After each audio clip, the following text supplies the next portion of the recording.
So the goal was to actually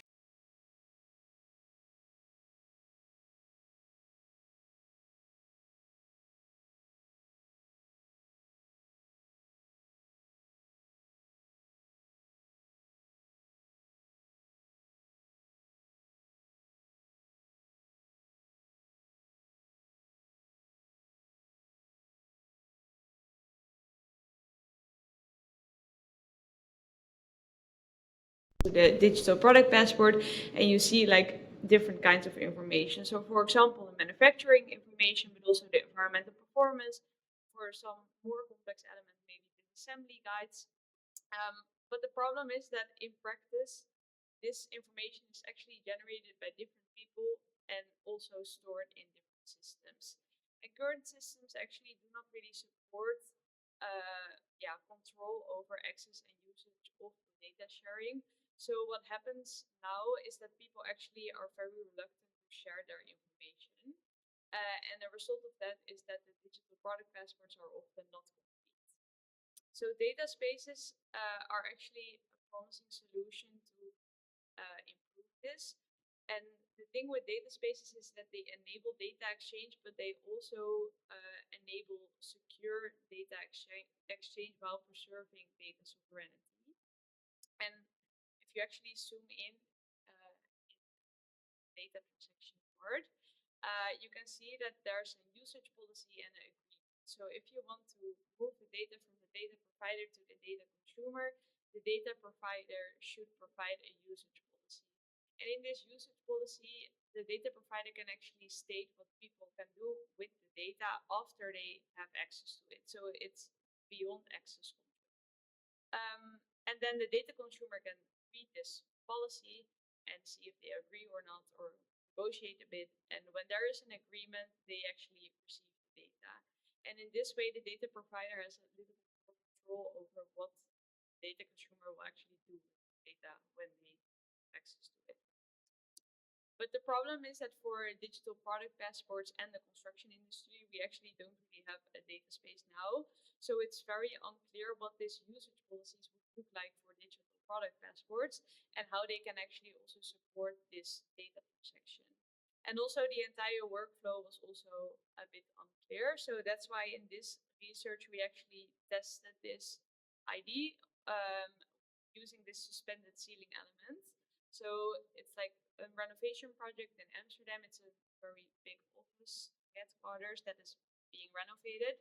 And we use the data of the suspended ceiling element to see what this process would look like.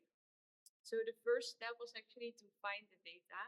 So in this case, the client actually made, or that the deconstruction company made a building inventory, which was basically one big Excel sheet, and then every row is related to one element in the building.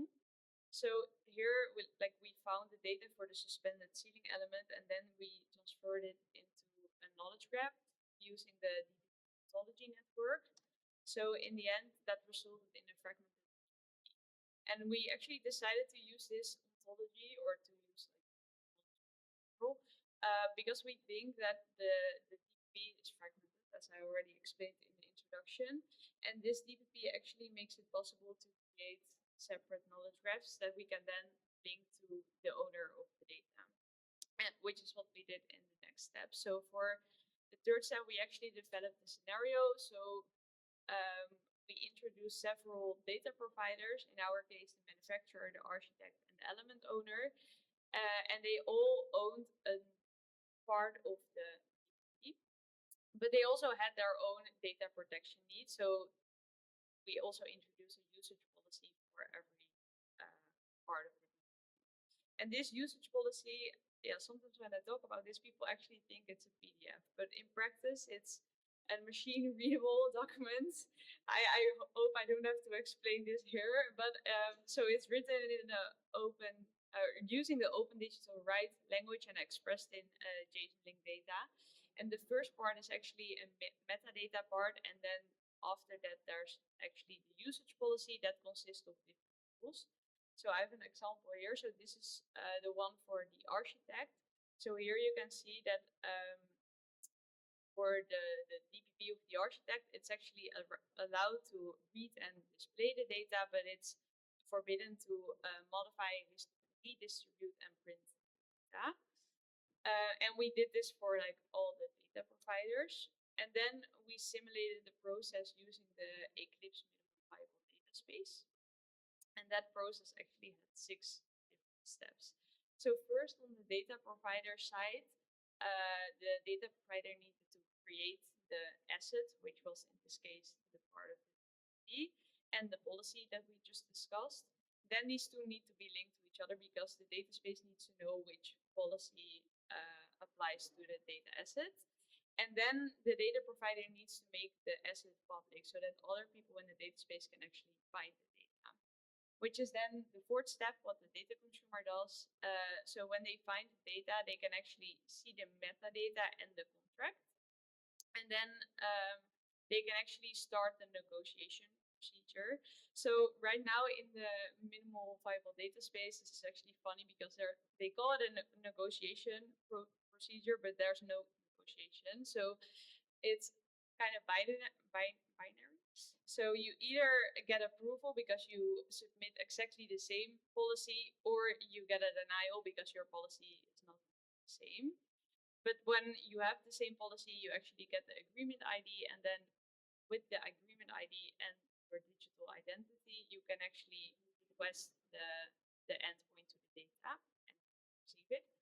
So this is what happens on the user side, but of course there's also a lot of things happening in the data space itself, which you can see here.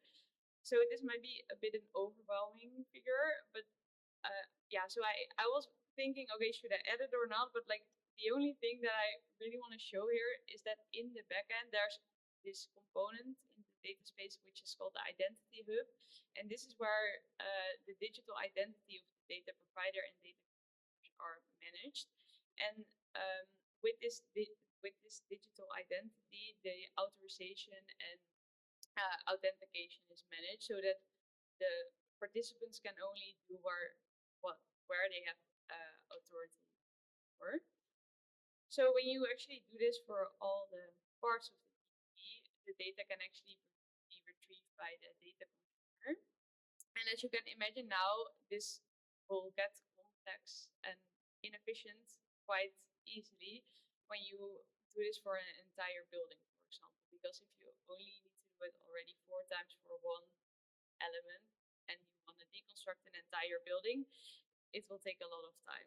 So that's something that we are actually looking into our future work. So now this work was, most of it was actually a mock-up scenario. And in the future work, we actually want to see how this will actually work in practice. And for that, we need to understand this triangle. I always call it my triangle of unknowns.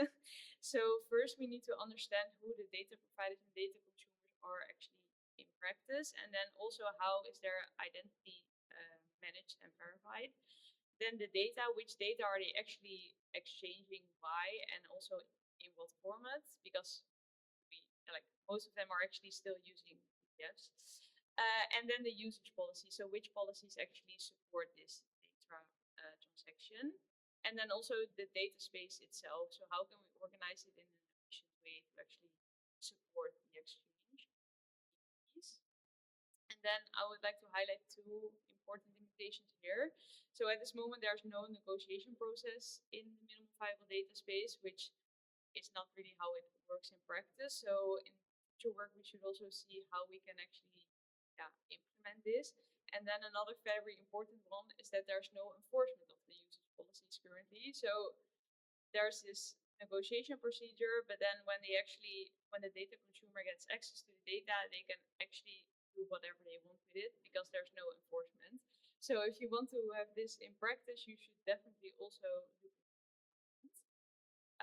And that's everything that I actually want to say. So if there are any questions, I'm happy to